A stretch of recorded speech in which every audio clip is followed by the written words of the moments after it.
London by John Escott. Read by Judy Bennett.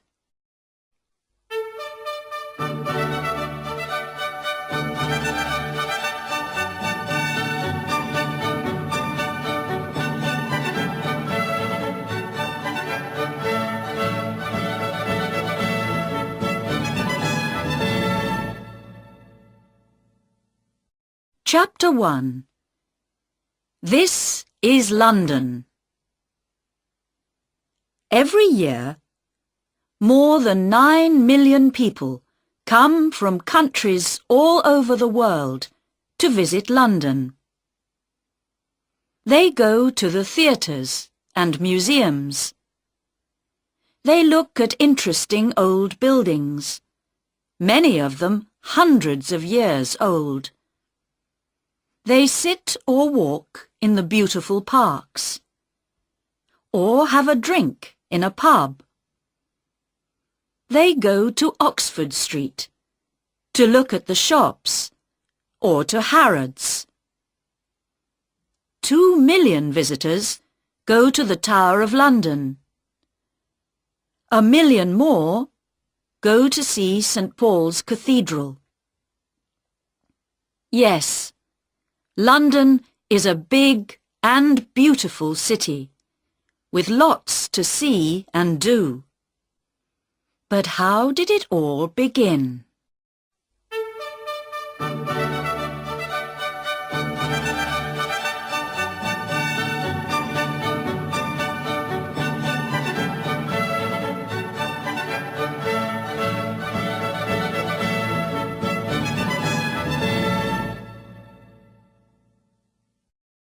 Chapter 2. In the Beginning. The name London comes from the Romans. There were people living here before they came, but we do not know very much about them. The Romans came to England in AD 43. They built houses and other buildings and made a town next to the River Thames. They called the town Londinium. They built a bridge over the river, and ships came up to Londinium from the sea. The town got bigger and bigger.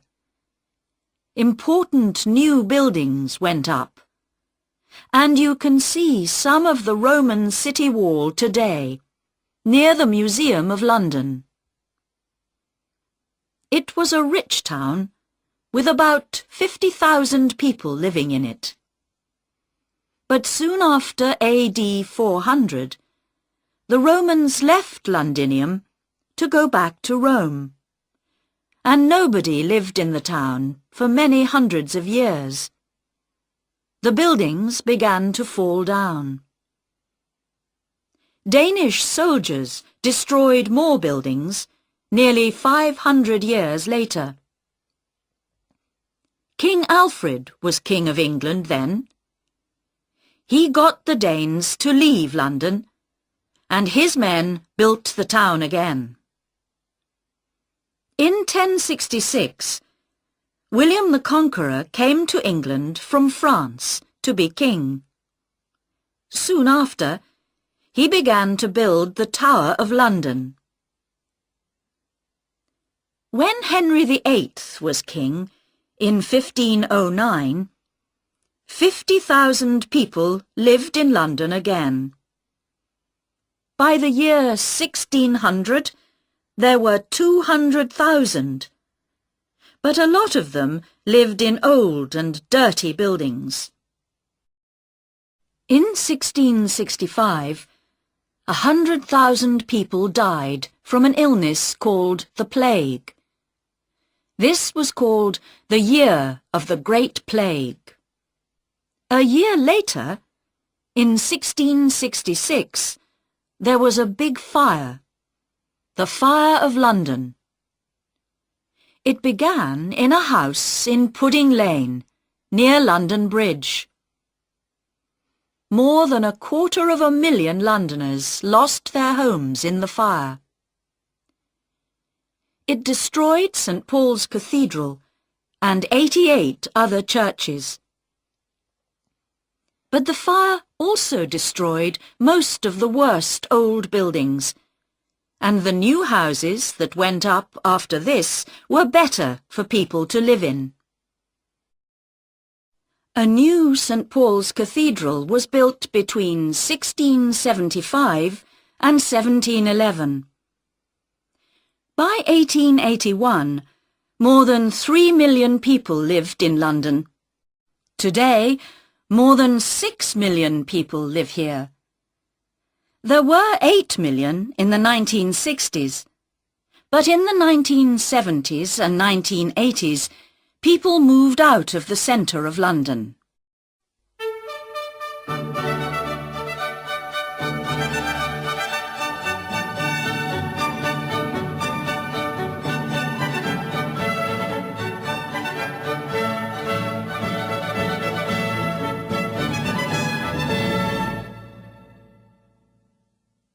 Chapter 3.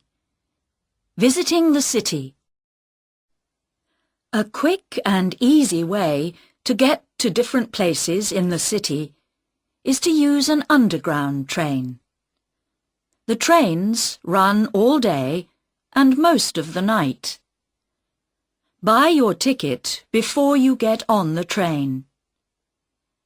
It's better not to make your journey between 8 o'clock and 10 o'clock in the morning, or 4 o'clock and 6 o'clock in the evening. These are called the rush hours. Thousands of people are going to work or coming home again then, and it is difficult to move or to find a place to sit on the train. You can see much more of London from one of its famous red buses. Some special visitors' buses take you to many of the interesting places in the city on one journey. It takes about 1.5 hours, but you can break your journey and get off and on again at the different places you want to visit. London taxis are called black cabs. Most of them are black, but some are not. You can stop one if it has a for hire sign on it. The drivers are usually friendly and helpful. Why not take a boat trip along the River Thames? Boats leave Westminster Pier and Charing Cross Pier, and they go to Tower Pier and Greenwich. Between April and October, you can take a longer boat trip to Hampton Court, about 4 hours, a beautiful palace in a big park.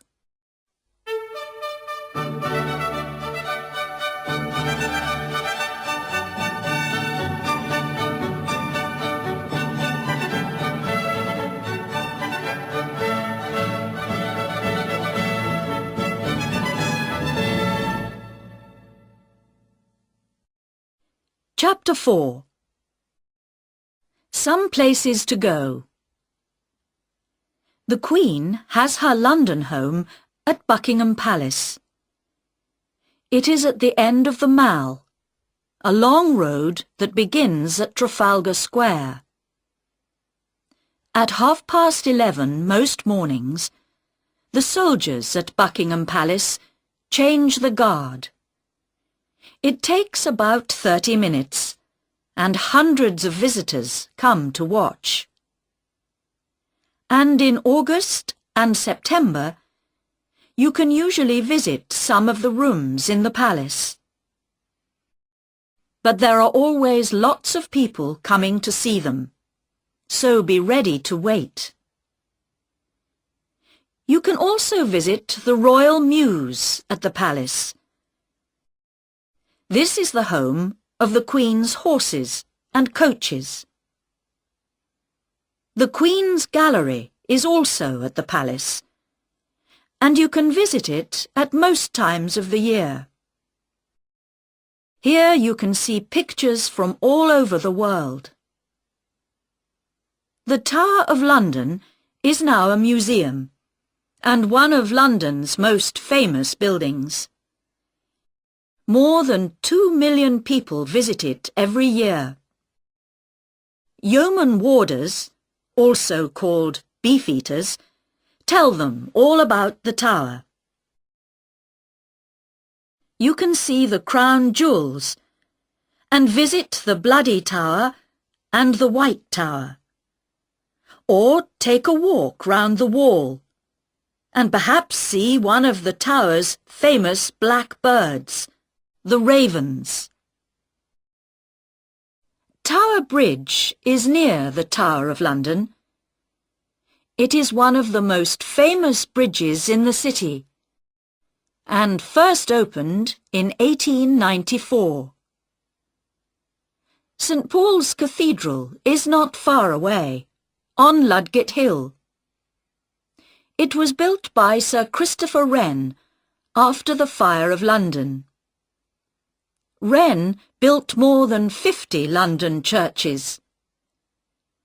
Visitors can go up to the Golden Gallery to look across London.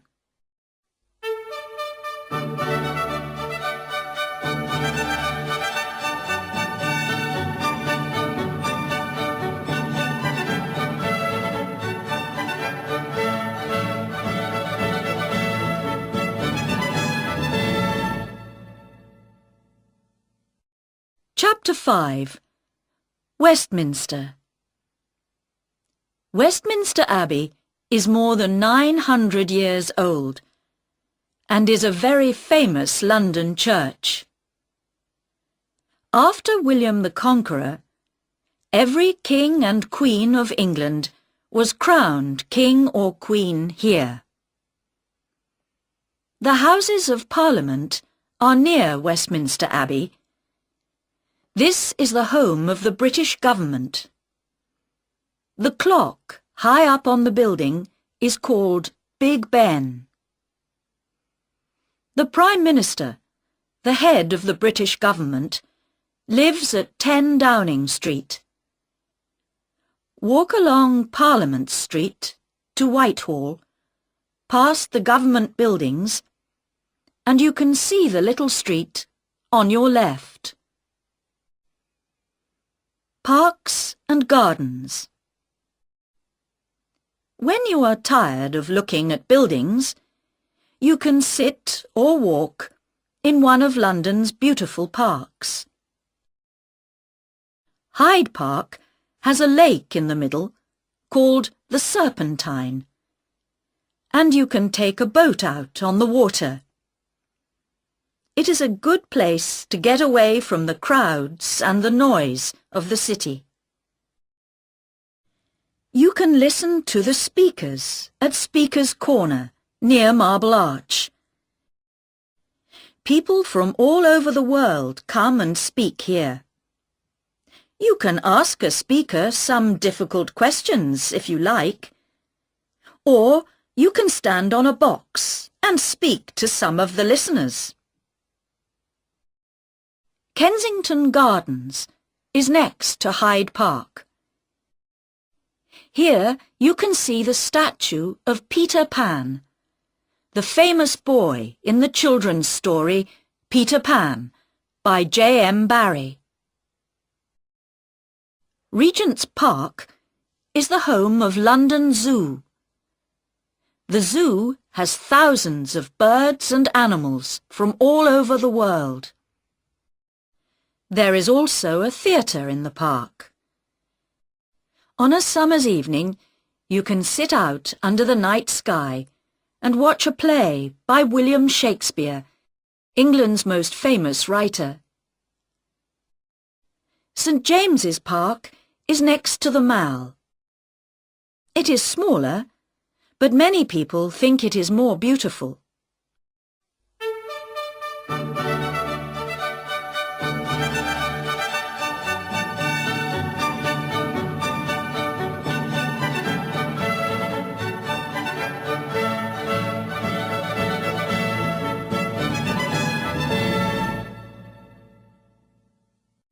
Chapter 6.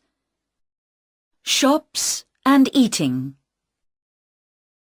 The most famous shop in London, some people say the most famous in the world, is Harrods in Knightsbridge. It opened in 1849.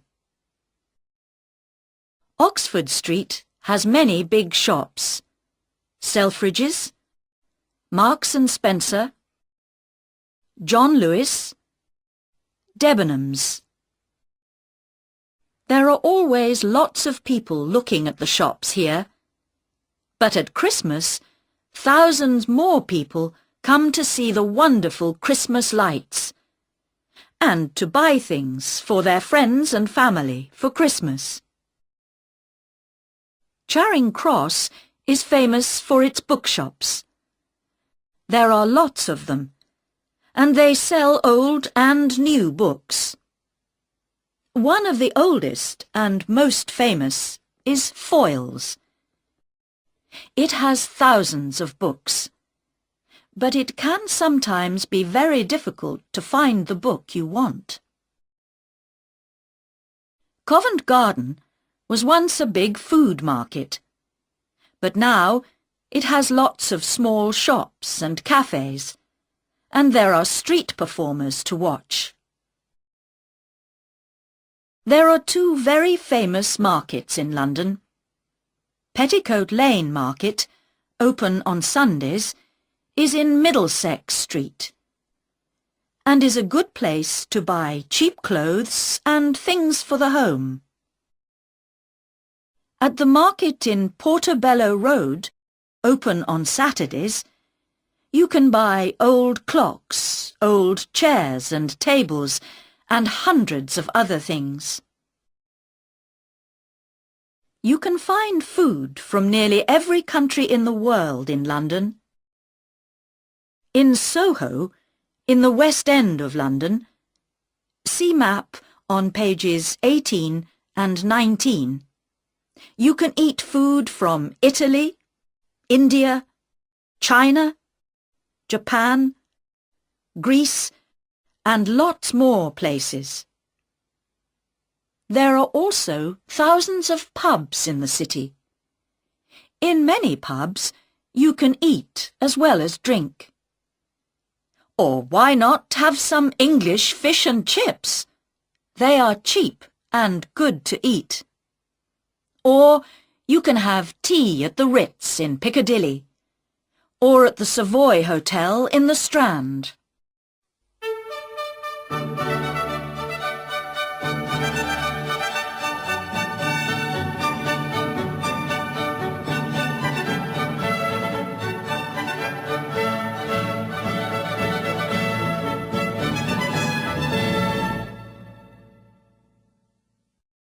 Chapter 7. Going Out. Theatres and Music.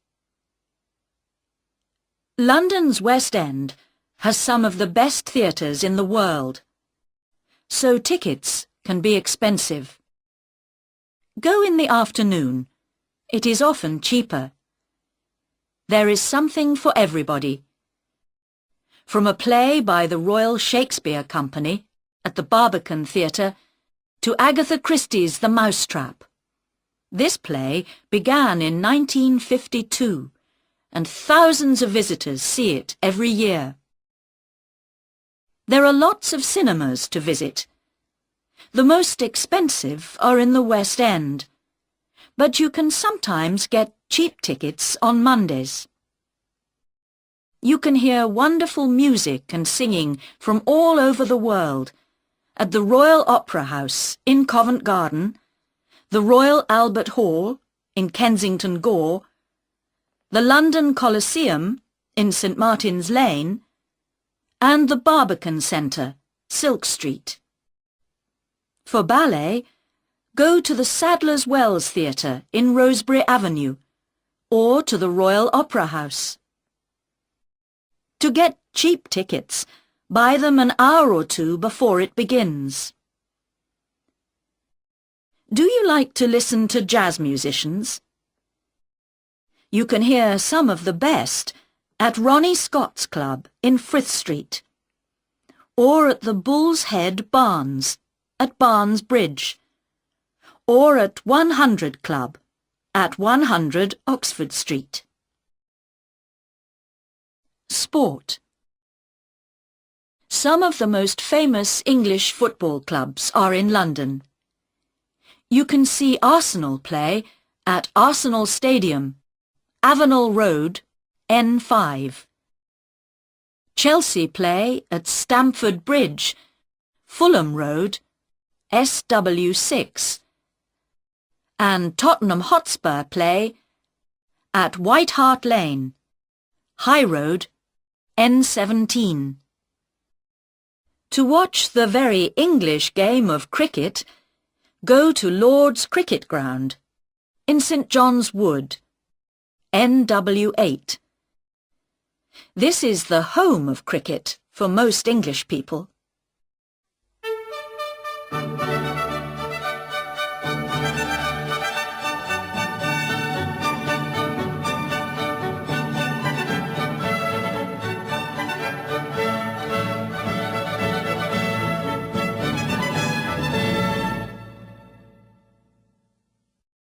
Chapter 8. Museums and Galleries. The British Museum in Great Russell Street is the biggest museum in Britain. Tickets are free. The Museum of London at 150 London Wall is one of the most interesting museums in the city.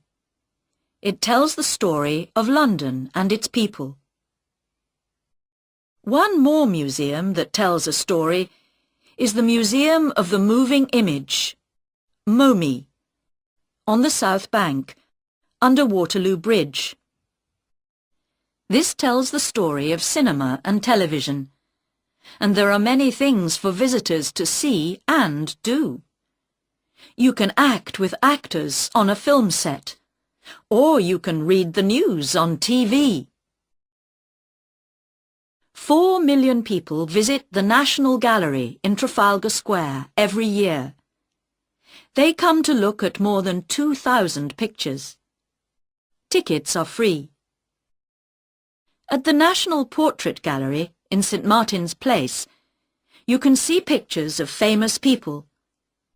Tickets are free here too. The London Dungeon in Tooley Street is a museum of horror. 500,000 people visit it every year, but they don't always stay to see it all. Madame Tussauds in Marylebone Road is famous for its people made from wax. You can see famous people from the past and famous people of today. Abraham Lincoln, Mahatma Gandhi, Nelson Mandela, Pavarotti, Marilyn Monroe, Charlie Chaplin, Sylvester Stallone. And in the Chamber of Horrors, you can see some very bad people.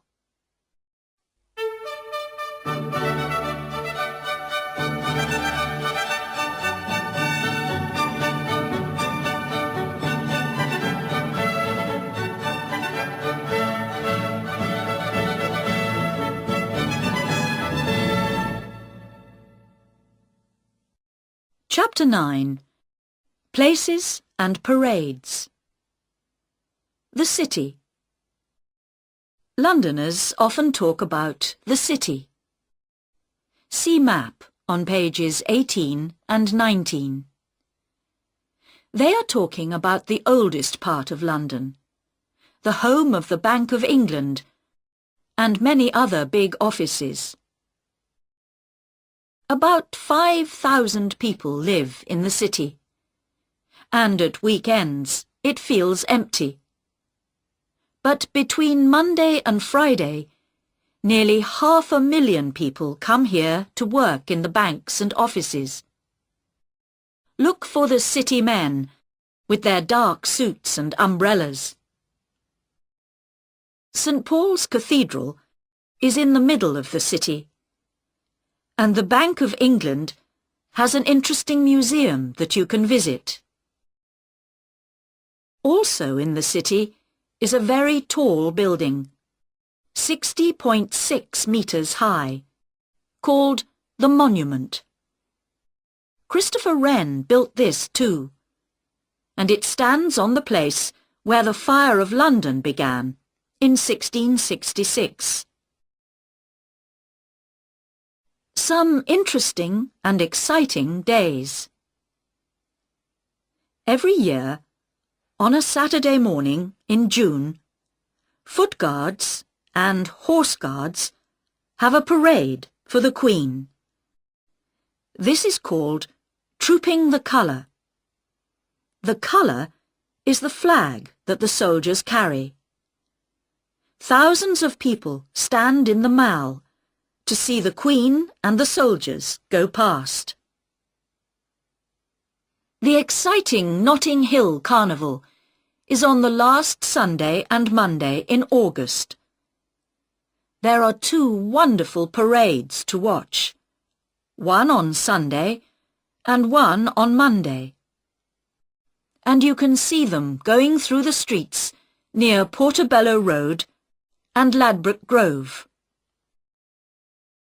On the second Saturday in November, Londoners can see their new Lord Mayor in the Lord Mayor's Show, a parade from Mansion House, the Lord Mayor's home, to the Strand. The Lord Mayor is the most important person in the city after the Queen. The first Mayor of London was Henry Fitzalan in 1189. They were not called Lord Mayors until the time of King Henry VIII. Big red buses, London policemen, Buckingham Palace, Speaker's Corner, Big Ben, Notting Hill Carnival. These are some of the things you can find in London. But there are many, many more. Come and see.